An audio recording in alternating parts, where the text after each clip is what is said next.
Welcome back to all of you in the next session.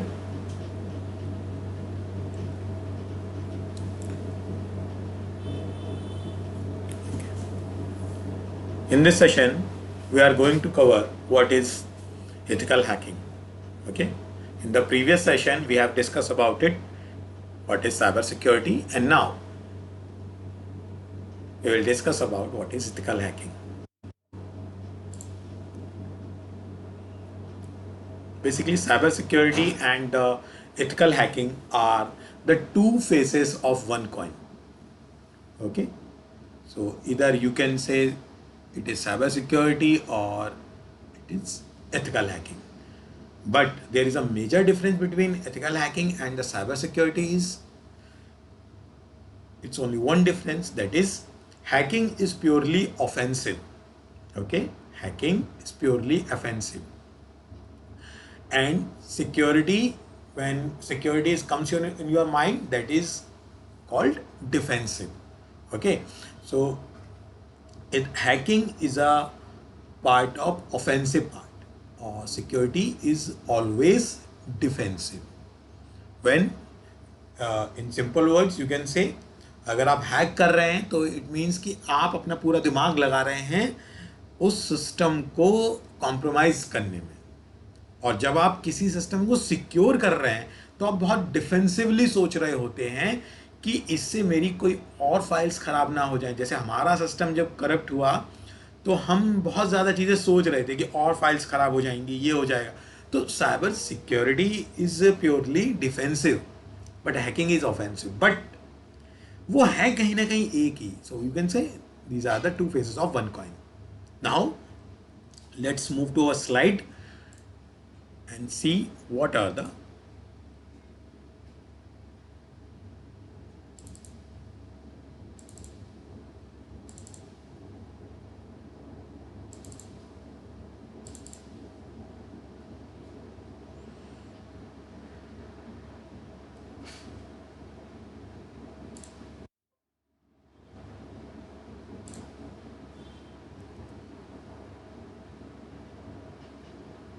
what is hacking.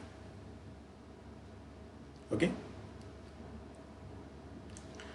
Hacking basically, hacking जब भी हमारे दिमाग में आता है तो हमारे दिमाग में सिर्फ एक या दो चीज़ें आएंगी, बैंक अकाउंट, फेसबुक अकाउंट और पासवर्ड. बट हैकिंग इससे कहीं ज़्यादा कुछ अलग है. Okay, hacking refers to exploiting system vulnerabilities and compromising security controls to gain unauthorized access or inappropriate access to the system.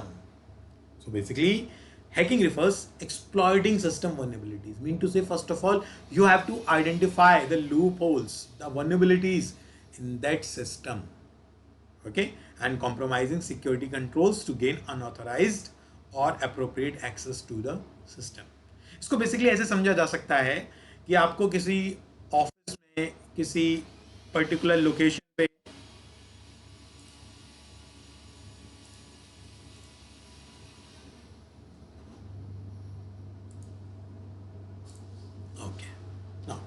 इसको हम ऐसे समझ सकते हैं. Suppose there is a security guard in that security cabin और आपको entry लेनी है उस प्रीमिसेस में. ओके, सो आपने क्या किया, फर्स्ट ऑफ ऑल एक या दो दिन या 3 दिन आपने उस सिक्योरिटी गार्ड को कंप्लीटली ट्रैक किया, उसको देखा कि सिक्योरिटी गार्ड की एक्टिविटीज़ क्या हैं. तो आपने देखा कि 2 से 3 बजे के एक टाइम ऐसा है जब सिक्योरिटी गार्ड थोड़े समय के लिए बाहर आ रहा है और वो अपने केबिन के बाहर खड़ा होता है या वो फ़ोन कॉल करता है, कुछ करता है, और आपको पता लग गया है कि दैट इज़ द वल्नरेबिलिटी, मेरे पास वो ही एक समय है कि मैं वहाँ से जा सकता हूँ. तो आपने फर्स्ट ऑफ ऑल क्या करा, आपने उस सिस्टम को प्रॉपरली उसकी इंफॉर्मेशन ली, स्कैन भी कर लिया. आपने देखा 2 या 3 दिन सिक्योरिटी गार्ड को देखा आपने, वो क्या कर रहा है, वो 2 से 3 बजे के बीच में कुछ मिनट के लिए बाहर आ रहा है, कॉल ले रहा है या किसी से बातें करता है, और वही एक टाइम है जब आप उस सिस्टम में एंट्री ले सकते हैं. तो यही हैकिंग का पर्सपेक्टिव है. हैकिंग में भी यही होता है. So hacking refers to exploit system vulnerabilities and compromising security controls to gain unauthorized. यहाँ पे ऑथराइज नहीं है, अनऑथराइज. मीन टू से आपको अलाउड नहीं है वहाँ पर जाना. सपोज मेरा एक फेसबुक अकाउंट है, suppose I have a Facebook account. Okay, so I can access it, but you people not access my account. But इसके बाद अगर आप में से कोई उस अकाउंट को एक्सेस कर रहा है, that is called unauthorised access. So hacking is all about unauthorized access or inappropriate access to the system. It involves modify system or application features to achieve a goal outside the creator's original purpose. Okay. Last point. Hacking can be used to steal, modify or redistribute intellectual property leading to business loss. Obvious है, hacking को कोई भी आपका motive हो सकता है. आप fun के लिए कर रहे हैं, कोई मॉनेटरी के लिए कर रहा होता है कि किसी को पैसा चाहिए होता है. सो ये अपने अपने पॉइंट्स हैं कि आप कैसे कर रहे हैं, किसी को किसी की इंटेलेक्चुअल प्रॉपर्टी को हार्म करना है. तो what is ethical in hacking? So now the heading is what is ethical hacking. So in the previous slide we can see कि हैकिंग एक अनऑथराइज एक्सेस. अनऑथराइज मीन्स ये लीगल तो नहीं हो सकता. Now what is ethics, what are the ethical hacking? So ethical hacking basically is the practice of employing computer on network skills in order to assist organization. Basically you can say ethical hacking is a techniques, or ethical hacking is a technique to test the vulnerabilities of any system or to identify the vulnerabilities or loopholes in any system. Okay, suppose आपको वही security guard है, वही security guard को आप एक hacker भी trace कर रहा है और आप एथिकल हैकर हैं, आप वो भी ट्रेस कर रहे हैं. हम डिफरेंस समझ लेंगे दोनों का क्या है. एक ने उसकी एब्सेंस का फ़ायदा उठाया और उस सिस्टम में एंट्री ले गया और उस सिस्टम के अंदर उसको जो भी एक्सेस लेना था उसने लिया, ठीक है. और दूसरे ने ये देखा कि वो सिक्योरिटी गार्ड रोज डेली 2 से 3 बजे के बीच में कुछ मिनट के लिए बाहर जा रहा है. तो वो क्या करेगा, एक बंदा तो डायरेक्ट एक्सेस ले गया और अंदर जाकर उसने जो भी हार्म किया होगा सिस्टम को किया होगा. बट दूसरे ने क्या किया, उसी चीज़ को रिपोर्ट किया ओनर को, उसी चीज़ को रिपोर्ट किया ऑर्गेनाइजेशन के हेड को कि आपका सिक्योरिटी गार्ड इस समय बीच में अवेलेबल नहीं है. सो ये एथिक्स हैं केवल एथिकल हैकिंग में, और जो टेक्निक्स हैं वो सारी बिल्कुल वही हैं जो एक हैकर के पास होती हैं. Okay, so basically you can say hacking, ethical hacking is a testing techniques to identify the loopholes और vulnerabilities in the computer system, apps और वेब एप्स. ओके, और the main point is an ethical hacker finds the weak points or loopholes in the computer, web application or network and reports them to the organization. ऐसा बिल्कुल नहीं है कि वो उनका फायदा उठाकर एक्सेस ले रहा है. Okay, so that is the difference. Obviously बात है, ethical hacking and need to beat a hacker you need to think like obvious. Who is a hacker? Anyone can be a hacker. Okay, you will be a hacker. So and anyone can be a hacker. Okay, उसके लिए कुछ skills की requirement है, आपको कुछ programmings आनी चाहिए और साथ ही आपका जो माइंड है वो कंटिन्यूस वर्क करना चाहिए. That it's enough for being a hacker.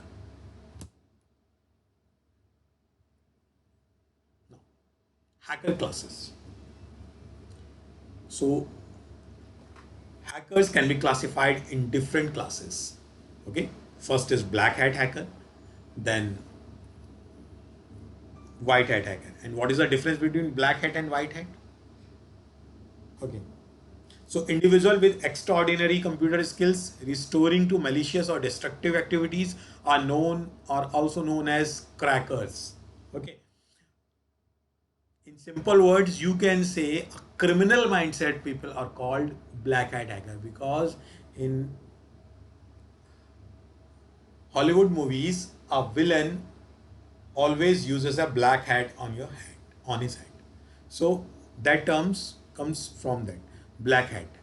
So black hat means कि एक criminal mindset है जो कि आप you can say कि illegal activities में ही वो involve है, वो black hat hacker है. That white hat hacker, individual profession hacker skills.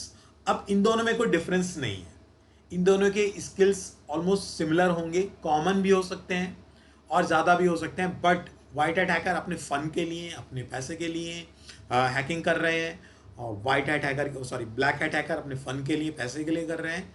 नुकसान पहुंचाने के लिए, और वाइट हैट हैकर कर रहे हैं ऑर्गेनाइजेशन को लूप होल्स और लूप होल्स को, वनरेबिलिटीज को फाइंड आउट करने के लिए, ताकि हमारे सिस्टम को सिक्योर बनाया जाए। Grey hat hackers, so combination of black and white becomes gray. Okay, individual who work both offensively and defensively at various time.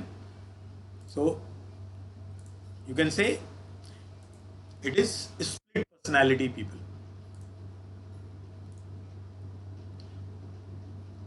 So first 2017 में जो रैंसमवेयर अटैक हुआ है, वो अटैक एक ग्रे हैट हैकर के through भी हुआ है।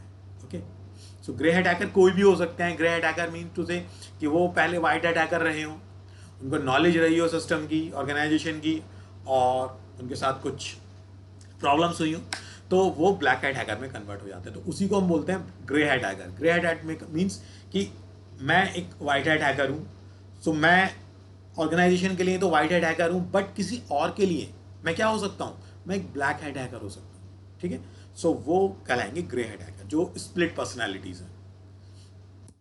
Suicide hacker, suicide hacker mean to say कि आपने ये बहुत बेसिक सी टर्म है। सुसाइड हैकर मीन कि आपको एक at any cost you have to harm anyone computer, or you have to compromise any computer at any cost. So क्या होगा, individual who aim to bring down critical infrastructure for cause are not worried about facing jail terms or any kind of punishment. बस करना है hack तो करना है, बस मैंने ठान लिया है मुझे अकाउंट हैक करना है तो करना है, बस बात करना। अब वो ना तो अपने ट्रेस, अब ना तो उसको स्पूफ करेगा, वो कुछ नहीं करने वाला है, तो क्या होगा, वो सुसाइड हैकर कहलाते हैं, जो अपने आप को सेफ नहीं करते।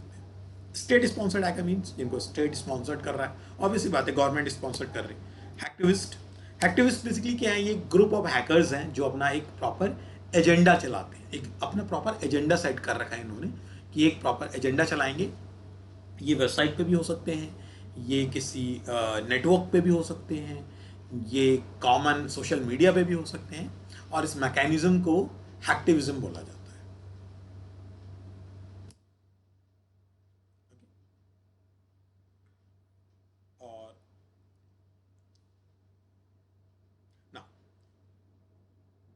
Hacking terminologies. So there are various terminologies used in hacking. First is vulnerability. So vulnerability is a flaw or weakness. Okay, आपने सुना होगा, काफ़ी बार मैंने vulnerability बोला, तो if you know about vulnerability that is okay, but अगर आपको नहीं पता है तो vulnerability is a flaw or weakness in the design or implementation of an asset that could be used by the threat or threat agent to undermine security. Mean to say in simple words, you can say a loophole in any application software, or you can say any website or any system, that is called vulnerability. This could be incorrect configuration of a system, or an open port which is on network, poor backup strategy, or poor coding, okay, which is on application layer. Assets, we all know what is assets. Okay, asset is anything that needs to be protected. Obviously है, अगर आप अपना पैसा है तो उसको asset मान के चलते हैं। ओके, और अगर आपके कुछ फंड्स हैं, आप उन सबको एसेट मान के चलते हैं और उसको आप प्रोटेक्ट रखते हैं। आप कभी भी, आपके पास अगर ज़्यादा पैसा है तो उसको कहीं घर में या कुछ ऐसा नहीं रखते, आप उसको बैंक में, लॉकर्स में, या आपके पास जो भी ज्वेलरीज है उसको भी आप बैंक लॉकर्स वगैरह में रखते हैं। तो that is asset. Asset is anything that needs to be protected, जो भी प्रोटेक्टेड किया जाए। अब असेट्स देखिए, असेट कुछ भी हो सकता है ऑर्गेनाइजेशन के लिए।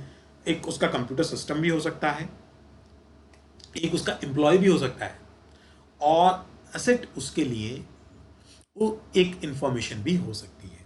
Okay, that is all about the perspective of that organisation और दैट पर्सन। वो सारा खेल पर्सपेक्टिव का है, आपके परसेप्शन का है कि एसेट क्या है आपके लिए। Okay, threat, now threat and threat agent. A threat is an any potential violation of security. Obvious है, threat means danger, threat means खतरा। Okay, so threat can be any software, threat can be any hardware, threat can be any spyware. Okay, now threat agent is anyone, anything that wants to harm an asset, hacker, or accidentally harm an asset. तो threat agent means जो threat को आपके system में deploy करना चाह रहा है, that is threat agent.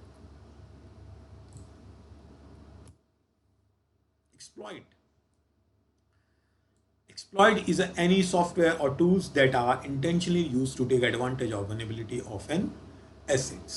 Obvious है कि if you know about the vulnerability, then you have to find the way to crack that vulnerability. अगर आपको एक vulnerability पता लग चुकी है ना, तो आप उस vulnerability को identify कर चुके हैं, तो उसके बाद आप एक तरीका सोचेंगे कि किस तरीके से उस सिस्टम में जाया जाए.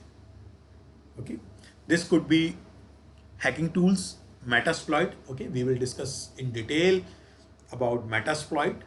Okay, और ये हम एंड्रॉयड हैकिंग में भी यूज करने वाले हैं मेटास्प्लॉइट को, ऑफ क्रैक और malicious. So these are the very basic term. Botnet. As I earlier said, botnet is a collection of internet connected devices. Mean to say कि compromised devices हैं, compromised computer system है, जो कि dark web पर available हैं, और वहाँ पर जाकर आप बिटकॉइंस के बदले इनको आप परचेज कर सकते हैं और किसी भी सिस्टम को क्या कर सकते हैं, क्रैश करने की कोशिश कर सकते हैं. A botnet is a collection of internet connected devices, each of which is running one or more bots.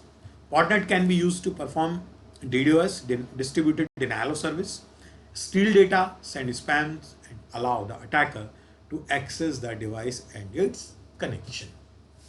Okay, so sometimes हमें पता भी नहीं होता है कि हम खुद एक बॉट की तरह रिएक्ट कर रहे होते हैं. सपोज आप एक नेटवर्क में हैं और उस नेटवर्क में 100 पीपल्स उस नेटवर्क को यूज कर रहे हैं, और उसी नेटवर्क में एक हैकर भी है जो उस नेटवर्क को कॉम्प्रोमाइज कर रहा है.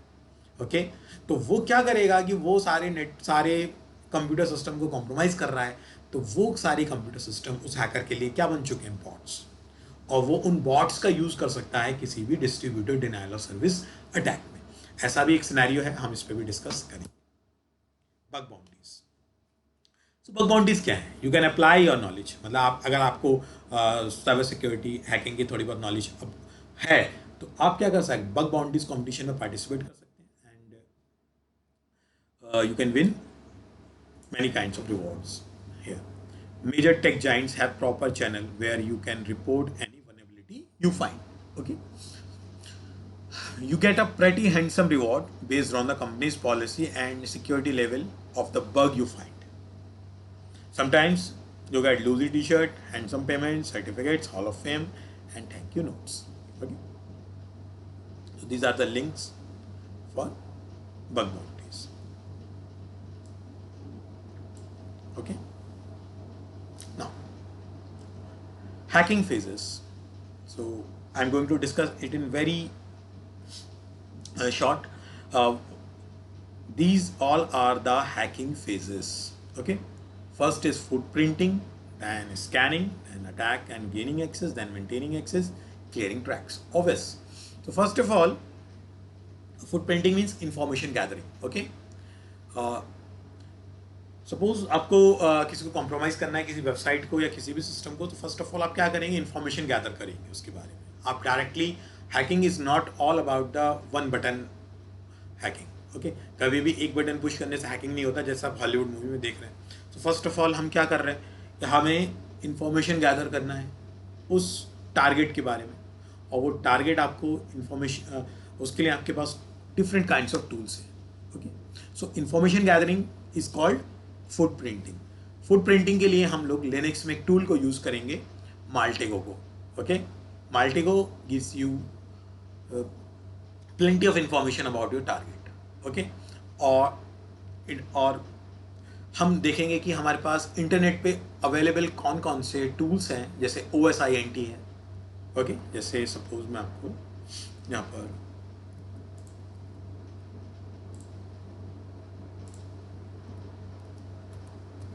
OSINT framework.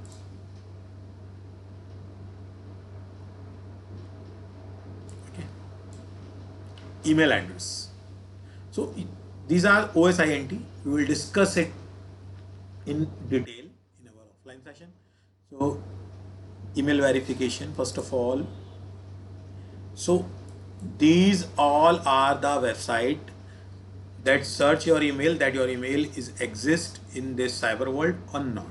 Okay, so suppose just type, suppose I type my email at gmail.com. Okay.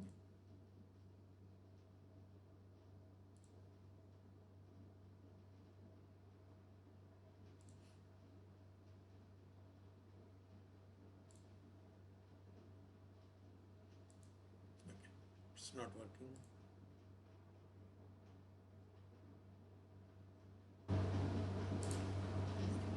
So mail DB, तो यहाँ पर बहुत सारी चीज़ें हैं जहाँ पर हम इसको डिटेल में डिस्कस करने वाले हैं और देखने वाले हैं कि हम मतलब फ्री रिसोर्सेज से फुट प्रिंटिंग कैसे कर पाएंगे. Okay, now let's move to a slide.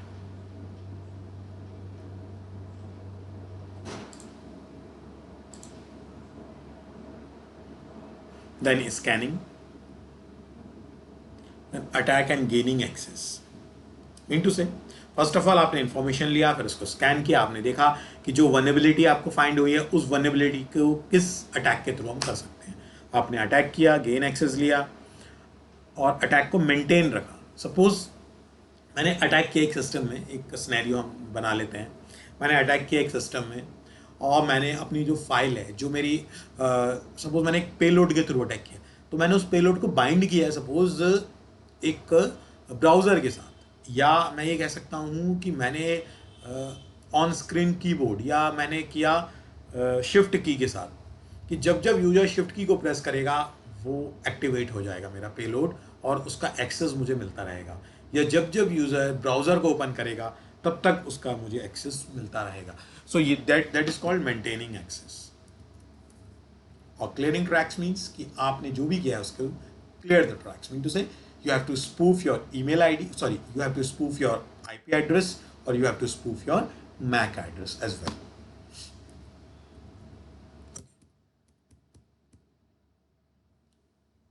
Now, vulnerability, what is vulnerability assessment? A whole list of vulnerability which may include false positive list, known software vulnerability that could be exploited, uncovers a wide range of possible vulnerabilities.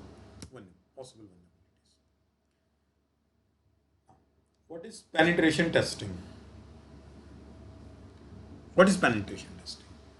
Penetration testing is a simulated cyber attack against your computer system to check for exploitable vulnerabilities. Into say, एक simulation है जहाँ पर आप किसी भी system के को जो उसके अंदर vulnerabilities फाइंड आउट करना चाह रहे हैं उसको आप एक्सप्लॉइट कर सकते हैं. A call to action document. List the vulnerabilities that were successfully exploitable.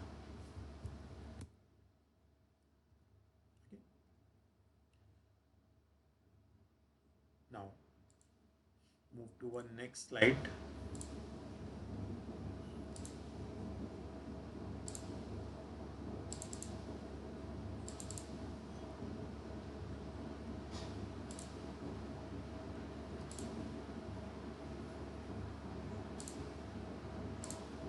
Digital forensic.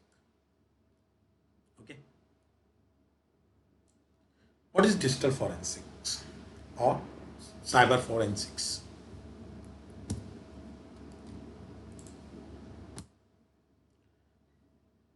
Okay. So, digital forensic is a modern day field of forensic science, okay, which deals with the recovery and investigation of material found in digital devices. Okay. Obviously बात है, हम सब लोगों ने CID देखा है. तो CID में एक लैब थी उनकी, डॉक्टर सालू के, तो वहाँ से भी ये कॉन्सेप्ट है कि वहाँ पर हर एक चीज़ को डिटेल में डिस्कस किया जाता था. तो डिजिटल फॉरेंसिक्स का मीन क्या है कि फॉरेंसिक्स साइंस तो एक फॉरेंसिक साइंस है जहाँ पर आपको जो भी क्राइम सीन है वहाँ पर आपको जो भी मिल रहा है, सपोज आपको वहाँ पर एक पेन मिल रहा है या कुछ कपड़े मिल रहे हैं या आपको वहाँ पर कुछ कुछ और चीज़ मिल रही है, तो आप उस सबको इन्वेस्टिगेट करते हैं या आप उस सबको क्या करते हैं, उस पर रिसर्च कर रहे हैं, उसको देख रहे हैं. बट डिजिटल फॉरेंसिक क्या है? डिजिटल फॉरेंसिक क्या है? फॉरेंसिक साइंस का एक आप ये कह सकते हैं एक ब्रांच है जहाँ पर आप डिजिटल थिंग्स, जो भी अटैक डिजिटल अटैक्स हुए हैं, जो साइबर अटैक्स हुए हैं, वहाँ पर आपको जो डिवाइसेस मिल रही हैं, जो वहाँ पर आपको एविडेंस मिल रहे हैं, आप उसको ट्रेस कर रहे हैं, तो उसको आप डिजिटल फॉरेंसिक बोलते हैं. Okay. In second points, you can see digital forensics, sometimes known as digital forensic science, is a branch of forensic science encompassing the recovery and investigation of material found in digital device, often in relation to computer crime. Obvious है कि अगर आपने कोई भी crime किया है, अगर किसी को डिफेम किया है सोशल मीडिया पे, या और फिर आपके अगेंस्ट किसी ने केस किया है, केस फाइल कर देता है, तो क्या होगा, आपको जो इन्वेस्टिगेट करेंगे, जो आपको पहले क्या करने वाले हैं, फॉरेंसिक टीम आपको आपके आईपी एड्रेस को सर्च करेगी, आपके फिर उसके पास जब वो आप तक पहुंचेगी तो आपके पास कुछ डिवाइसेस मिलने वाली हैं, तो उन डिवाइसेस को एज अ एविडेंस वो अपने पास रखेंगे, फिर उसके ऊपर वो रिसर्च करेंगे। तो फॉर डिजिटल फॉरेंसिक्स में बेसिकली क्या है कि डिजिटल फॉरेंसिक आपको जो डिजिटल डिवाइसेस मिलती हैं क्राइम सीन पर, वहाँ पर उनको एज अ एविडेंस अपने पास रखा जाता है और उनके ऊपर रिसर्च किया जाए। Digital forensic is the process of identify, preserving, analysing and presenting digital evidence in a manner that is legally acceptable। Okay, ये कोर्ट ऑफ लॉ में लीगली एक्सेप्टेबल होते हैं। Reason for performing digital forensics, ये reasons हैं, important है। Identifying a leak within an organisation, okay, assessing the possible damage that occurred during a breach, reconstruct crime scene। Okay, so ये reason है जो digital forensic यहाँ पर हमें करना होता है। जैसे कई बार क्या होता है कि आप कोई क्राइम, जैसे कोई क्रिमिनल है वो क्राइम कर देता है और उसको छुपाने के लिए वो कुछ एक फेक क्राइम सीन बनाएगा। तो ये सारी चीज़ें क्या हैं, अगर आप डिजिटल फॉरेंसिक्स को परफॉर्म कर रहे हैं वहाँ पर, तो आप उस सबको ईजिली आइडेंटिफाई कर पाएंगे। और अगर कोई लीक हुआ है ऑर्गेनाइजेशन में ही, अगर कोई इंटरनल पर्सन ने ही, इंटरनल एम्प्लॉय ने ही ऑर्गेनाइजेशन का डेटा लीक किया है, तब भी बहुत ज़्यादा ज़रूरी है कि आप डिजिटल फॉरेंसिक्स के थ्रू पता लगा सकते हैं। कैसे, अगर कोई नेटवर्क में बंदा यूज़ कर रहा है, वो अपने डिवाइसेस को तो ऑब्वियसली बात है यूज़ ही कर रहा होगा, कंप्यूटर को या अपने मोबाइल को, तो क्या होगा कि आप डिजिटल फॉरेंसिक परफॉर्म करके उसको आप कर सकते हैं। इसके लिए कुछ टूल्स यूज़ होते हैं, मैं आपको उन टूल्स के बारे में बता देता हूँ। जैसे इसमें एक टूल होता है autopsy.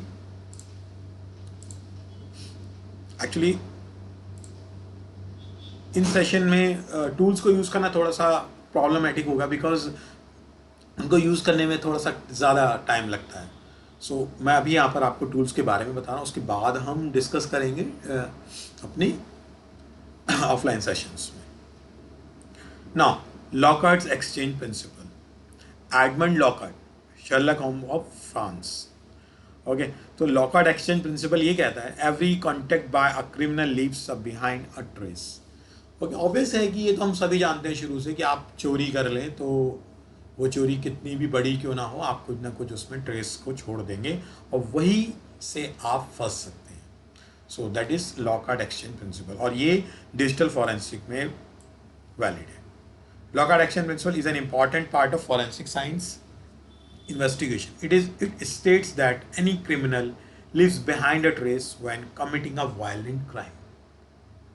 Okay, it is the investigator duty to find this trace evidence and reconstruct the events of the crime. Okay, तो जो भी आपका फॉरेंसिक इन्वेस्टिगेटर है उनको बहुत डिटेल में इन्वेस्टिगेट करना होता है, बहुत डिटेल में फॉरेंसिक साइंस को यूज करना होगा। Okay, now types of forensics, computer forensics, network forensic, mobile device forensics, IoT forensic, cloud. तो बेसिकली ये जो टाइप्स हैं ये कहाँ से आए? ये टाइप्स हैं कि जिस टाइप का क्राइम परफॉर्म हुआ है, जिस डिवाइस से परफॉर्म हुआ है, उसी डिवाइस को आप फॉरेंसिक में यूज़ करने वाले हैं। जैसे सपोज आपने कोई फेसबुक पे किसी को डिफेम किया, तो वो आपने अपनी मोबाइल डिवाइस से किया, तो जो आईपी ट्रेस होगा आपके मोबाइल डिवाइस का आईपी होगा, वो आपके इंटरनल नेटवर्क का होगा, फिर आपका पब्लिक आईपी एड्रेस होगा। ओके, फिर आपका आईएसपी। तो ये सारी डिटेल्स एक आपके जो भी आपका साइबर क्राइम पुलिस स्टेशन है नियरेस्ट, वहाँ पे अगर कोई रिपोर्ट कर देगा तो फिर आपके ऊपर वहाँ से इन्वेस्टिगेशन स्टार्ट हो जाएगी और इजीली आपको ट्रेस किया जा सकता है और आपको पकड़ा जाएगा। देखिए, मैं ये नहीं कहता कि हैकिंग पॉसिबल नहीं है, बट हैकर क्या होता है कि वो हमेशा उनको ट्रेस कर लिया जाता है, टाइम लगता है बट ट्रेस हो जाता है। Process of digital forensic investigation, तो ये 6 प्रोसेस हैं, these are the 6 processes. First one is identification, अगर कोई क्राइम हुआ है तो क्राइम सीन को आइडेंटिफाई किया। प्रिजर्वेशन, आपने क्राइम सीन को प्रिजर्व रखा है, warrant, first responder, seize evidence, so these all are the preservation. मतलब आपको जो भी क्राइम सीन पर मिल रहा है, you have to be preserve that thing. Warrant, first responder, seize evidence, okay. Extraction, bit by bit copy, okay. Mean to say suppose आपको एक हार्ड ड्राइव मिल रहा है, आपको एक मोबाइल डिवाइस मिल रहा है, तो आपको क्या करना है, तुरंत एक मोबाइल डिवाइस आपको जो मिला, जो आपको एक हार्ड ड्राइव मिला है, उस हार्ड ड्राइव को आपको एक इमेज फाइल बनाना है, ओके। और वो इमेज फाइल कैसे बनेगा, उसके लिए टूल्स हैं, ओके। वो टूल्स हम डिस्कस करेंगे, okay. Bit by bit copy, MD5 Shaw, chain of custody, तो ये सब हमें करना है। और उसके बाद हम उसको डिटेल में डिस्कस करने वाले हैं कि इसमें क्या क्या इन्फॉर्मेशन उसमें हमें मिल रही है। इंटरप्रिटेशन करेंगे और फिर एनालिसिस होगा, डॉक्यूमेंटेशन, इनटू से report generation, show evidence at court. So आप इस एविडेंस को कोर्ट में दिखाएंगे। सो यहाँ पर हम बात कर लेते हैं थोड़ा सा कि टूल आपके पास कौन सा है। तो फर्स्ट ऑफ ऑल देखिए, मैं यहाँ पर एक मेरे पास टूल है ऑटोप्सी। ये ऑलमोस्ट 2 to 3 GB यूज़ करता है आपके सिस्टम में। और इसके अलावा एक टूल आपको मिलेगा FTK imager.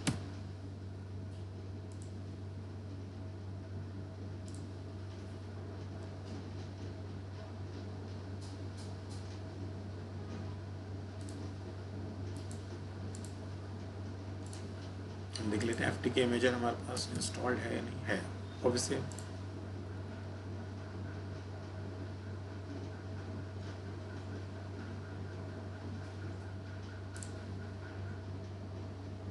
this is the FTK imager, okay.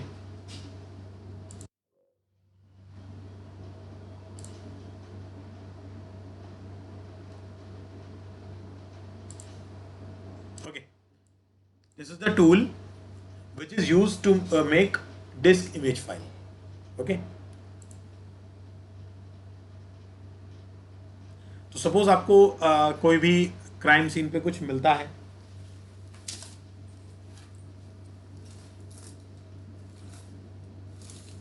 तो आप क्या करने वाले हैं। सपोज आपको वहां पे एक पेन ड्राइव मिला, जैसे सपोज ये थोड़ा लेंथी प्रोसेस है बट मैं इसको शॉर्ट में आपको समझाता हूँ।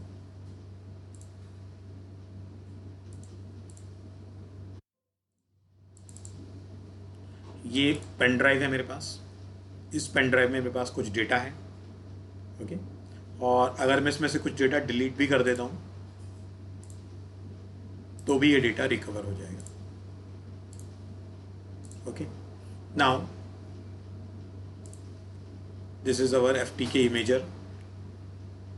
Just click on create disk image, physical drive, और ये मेरी 1 TB की ये मेरा pen drive 62 GB, okay. Finish,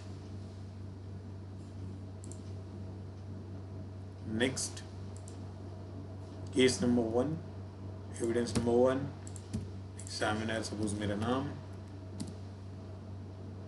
अच्छा, इमेज डेस्टिनेशन सपोज डेस्कटॉप,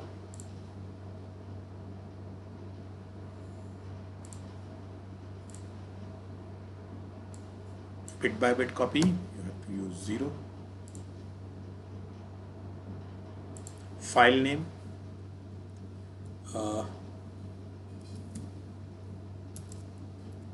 अच्छा, just finish, start।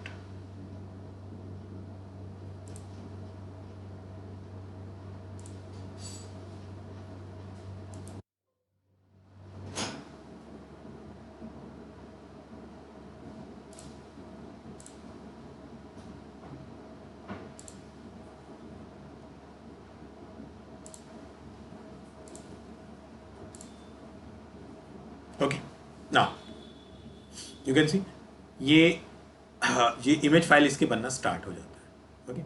नाउ क्या होगा कि जो भी आपको क्राइम सीन पे कुछ मिला है, वो आपने उसको डायरेक्टली एक इमेज फाइल बना देंगे, that is the simple procedure. और उस इमेज फाइल को मिलने के बाद एक ये टूल आपको, ये भी फ्री टूल है ऑटोप्सी, ऑटोप्सी को भी आप यूज कर सकते हैं। न्यू केस, यहाँ पर कोई भी केस ले लीजिए आप, और केस नंबर 1, तो यहाँ हम इसको यूज़ नहीं करने वाले।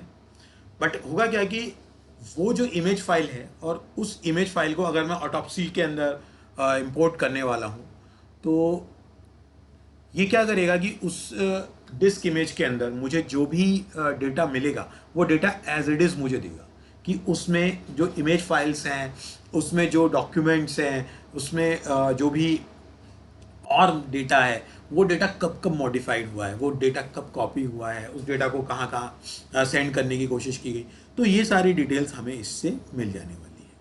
ओके, सो हम इसको इजीली देखेंगे अपने प्रैक्टिकल सेशन में, बिकॉज ये एक लेंथी प्रैक्टिकल है, अभी जस्ट ऐसे बताने से नहीं हो पाएगा। ओके, तो मैं इसको कट कर रहा हूँ यहाँ से। तो जो टूल्स हैं आपके पास, ऑटोप्सी है, FT के इमेजर है इमेज फाइल बनाने के लिए, और उसको इन्वेस्टिगेट करने के लिए ऑटोप्सी है। तो हम इसको अपने ऑफलाइन सेशन में डिस्कस कर लेंगे डिटेल में। ओके, तो these are the forensic, digital forensic.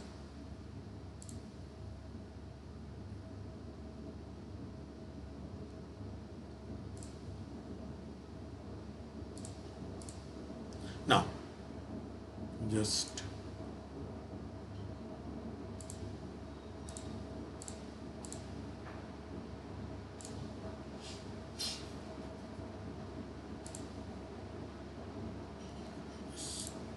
I just cancel that image file. It takes too much time. Okay, and just delete.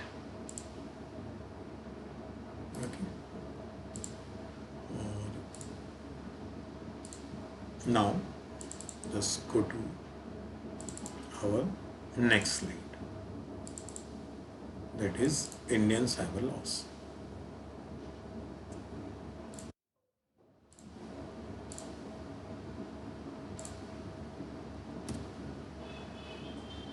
As a citizen of India, we have to know about the Indian cyber law. Okay, we can say it Indian cyber law, or we can say it IT Act. Okay, so India में IT Act को ही Indian cyber loss कहा जाता है। Cyber loss की ज़रूरत क्यों है, ये हम अवेयर हैं। The modern thief can steal more with a computer than with a gun.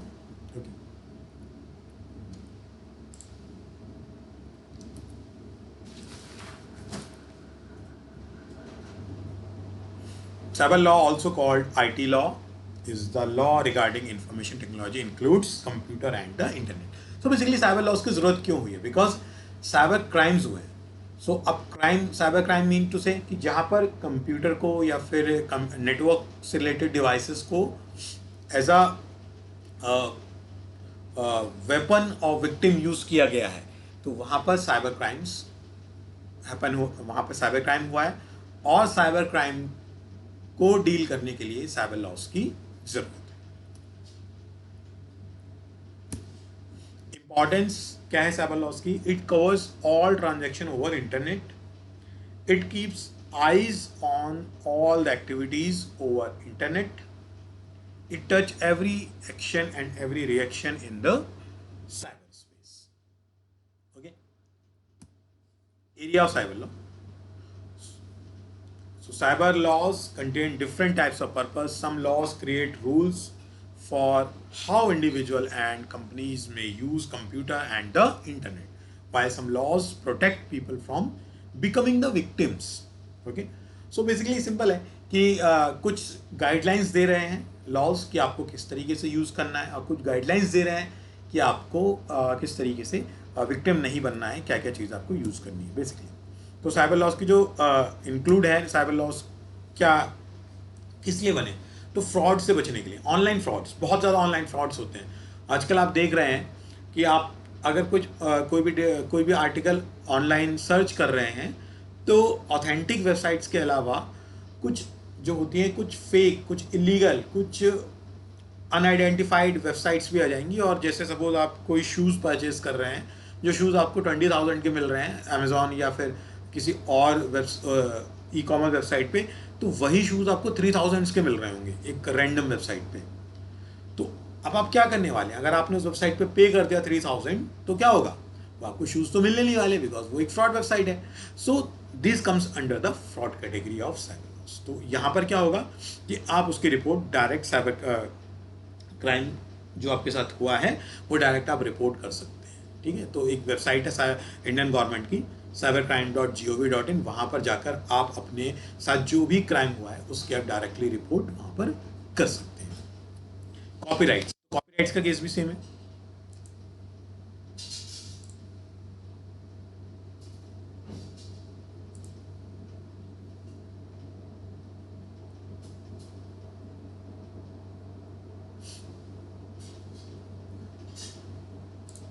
Okay. Copyrights. Internet has made copyright violation easier. Okay. In early days of online communication, copyright violation was too easy.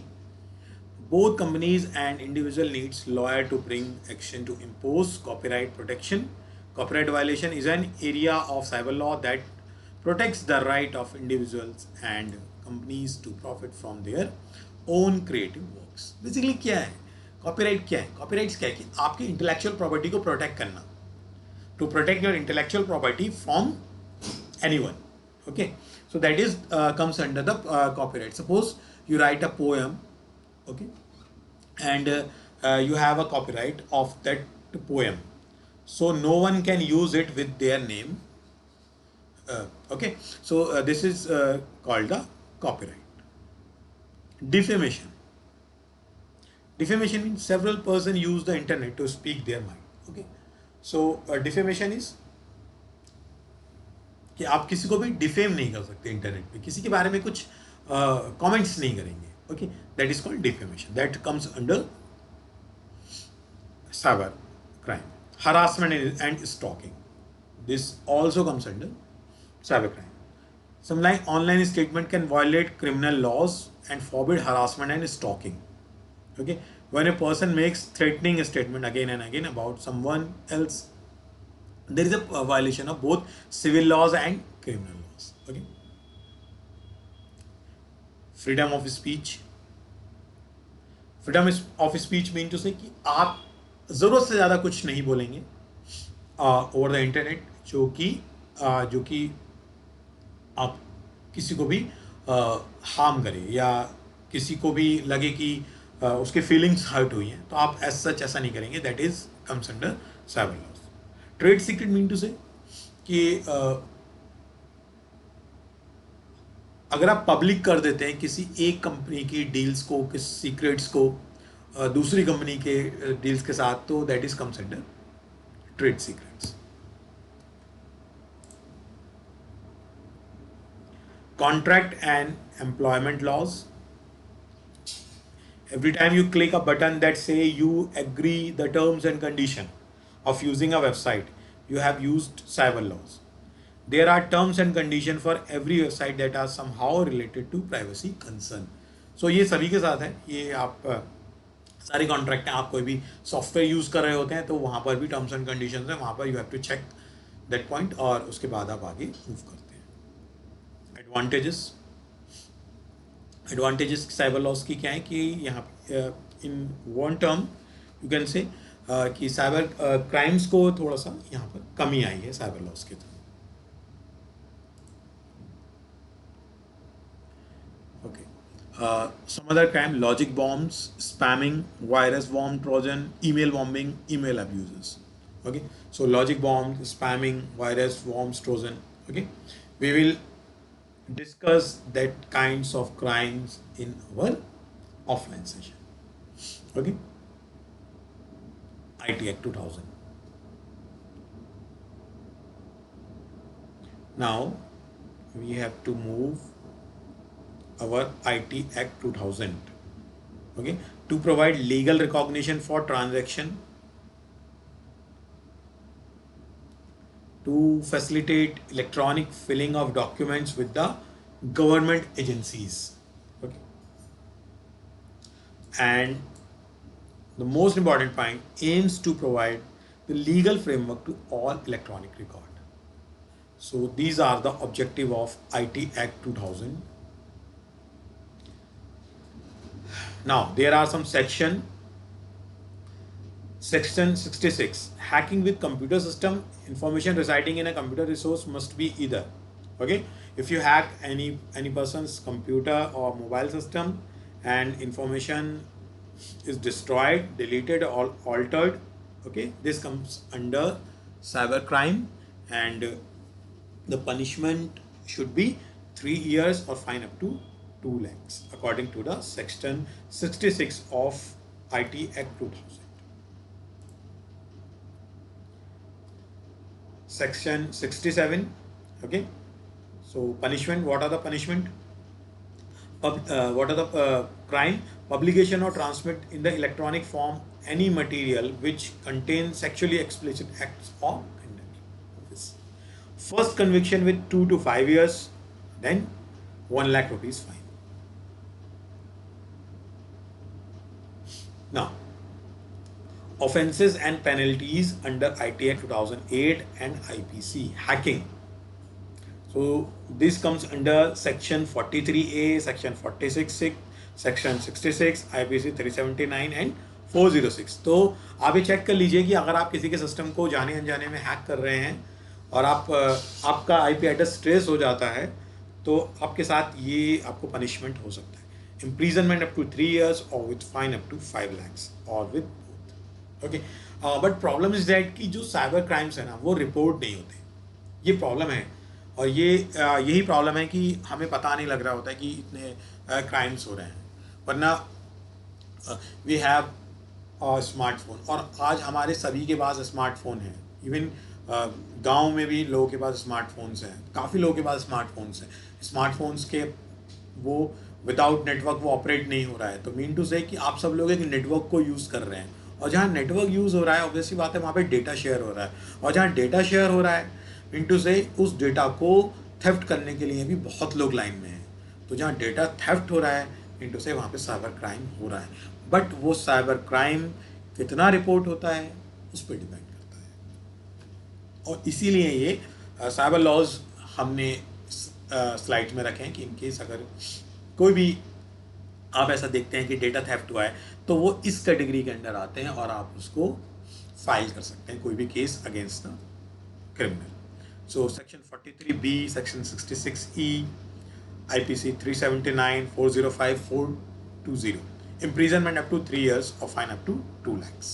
और ये data theft है। अभी data theft कुछ भी हो सकता है, whether it is done by a hacker on online mode or whether it is directly steal your computer or steal your hard drive. Okay, spreading virus and spyware. Section 43C. Imprisonment up to 3 years. Phishing.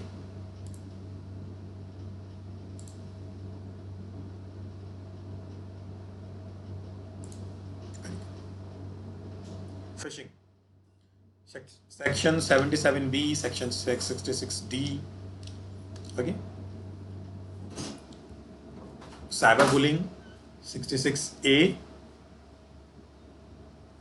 Imprisonment up to 3 years or with fine or with both. Okay. So importance of cyber law. Most people are using email, cell phones and SMS messages for communications. Even non-cybercrime cases, important evidence is found in computers, cell phones. Example, in cases of divorce, murder, kidnapping, organized crime, terrorist operation, counterfeit currency, etc. Okay, so cyber crime की जो importance है वो इसलिए बहुत ज़्यादा है, cyber loss की जो इम्पोर्टेंस है वो इसलिए बहुत ज़्यादा है क्योंकि जहाँ पर कंप्यूटर इन्वॉल्व है, जहाँ पर नेटवर्क इन्वॉल्व है, तो वहाँ पर आप साइबर लॉस के अंडर अपने केस को फाइल कर सकते हैं, since it touches all the aspect of transaction and activities on and concern the internet, the world wide web and the cyberspace. Therefore cyber law is extremely important. Okay,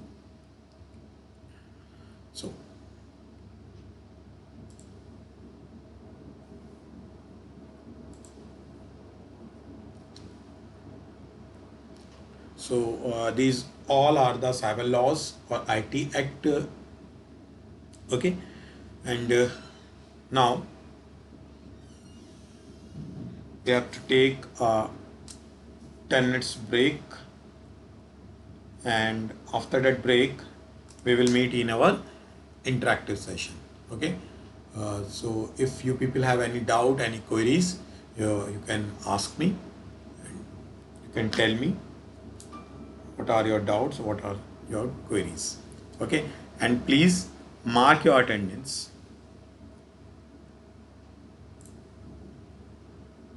I will give you the link of attendance form in the chat box. So सागर किस भेजोगे?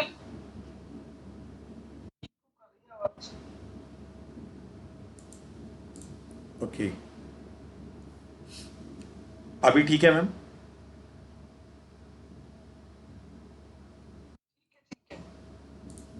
Thank you.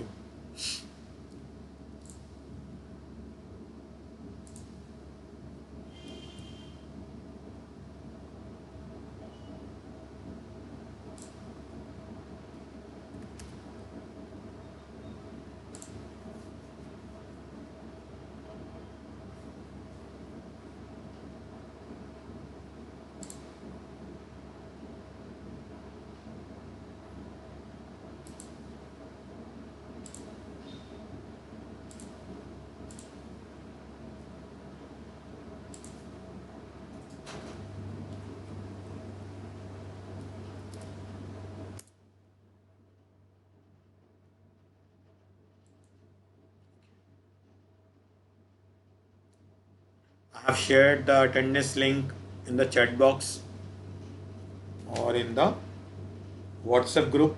So please mark your attendance for today's session.